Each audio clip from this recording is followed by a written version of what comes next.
সে ব্রাহ্ম মুহূর্তে স্নান করে করে ভগবানের সাধনায় বসে। ব্রাহ্ম মুহূর্ত কোনটাকে বলে? সূর্যদেব ওঠার 1 ঘন্টা 36 মিনিট আগের সময়কে ব্রাহ্ম মুহূর্ত বলে। আর সেই সময় সকল সাধু সন্তরা স্নান করে ভগবানের সাধন ভজনে বসে। তারপর মোটামুটি দ্বিপ্রহর অর্থাৎ 2টো আড়াইটির দিকে উঠে তারা ভগবানকে সেবা দিয়ে প্রসাদ গ্রহণ করে। আর সাধু কি করে?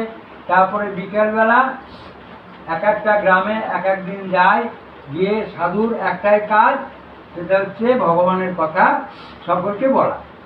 এই কাজ সকল সাধুরা, যারা প্রকৃত সাধু হয় তারা কিন্তু ওই কাজটাই করে। আর যারা নকল সাধু তারা তো মেলা কিছু কাজ করে, তাদের কথা বলা যাবে না। যাই হোক, এখন সাধু প্রতিদিন একটা গ্রামে যায়, সকল ভক্তদেরকে ভগবানের কথা, হরি কথা, কৃষ্ণ কথা বলে। তা বলতে বলতে এমনি সাধু একদিন একটা গ্রামে গিয়েছে, অনেকটা দূরের রাস্তা। আর তখনকার দিনে রাস্তাঘাট ছিল না, চারিদিক অন্ধকার হয়ে গেছে সন্ধ্যার পরে। তো সাধু দূর গ্রামে গিয়েছে। তা গ্রামে গিয়ে সেখানে অনেক ভক্ত। তো এবার অনেক ভক্ত, সাধু বলছে বাবা তাহলে আজকের মতন উঠি। তো ভক্তরা বলছে না সাধু বাবা আরেকটু কিছু বলেন, আরেকটু কিছু বলেন।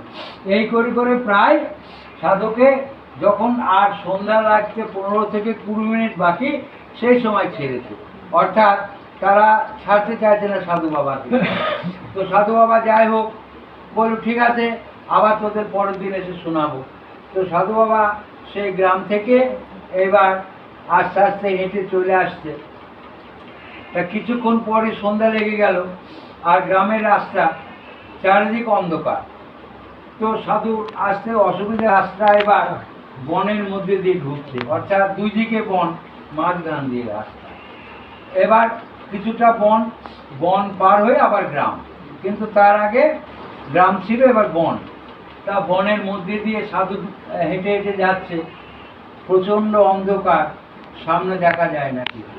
তবু সাধু কৃষ্ণ নাম গাইতে গাইতে বনের মধ্যে দিয়ে চলে যাচ্ছে। তো কিছু দূর যেতে, আর কিছুটা পার হলে বনটা পার হওয়া যায়।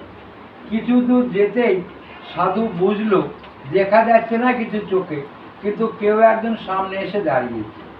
আর এটা বোঝা মাত্রই সঙ্গে সঙ্গে কে যেন দুজন সাধু 2 হাত চেপে ধরল। সাধু কিছুই বুঝছে না কারা, অন্ধকার প্রচণ্ড।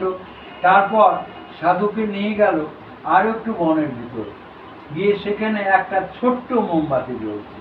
তা সেই মোমবাতির আলোতেও সাধু বুঝতে পারলো এরা আর কেউ নয়, 2 জন ডাকাত তাকে ধরেছে। ডাকাতরা ধরে বনের মধ্যে নিয়ে গিয়েছে। তা দেখলো ওদের ওখানে 10 জন ডাকাত, সবাই ডাকাত।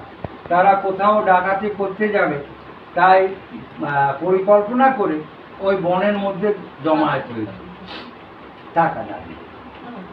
এবার জমায়েত হয়েছে, তাই ওদের যে সর্দার সে বলল সাধু বাবা তোমাকে আমরা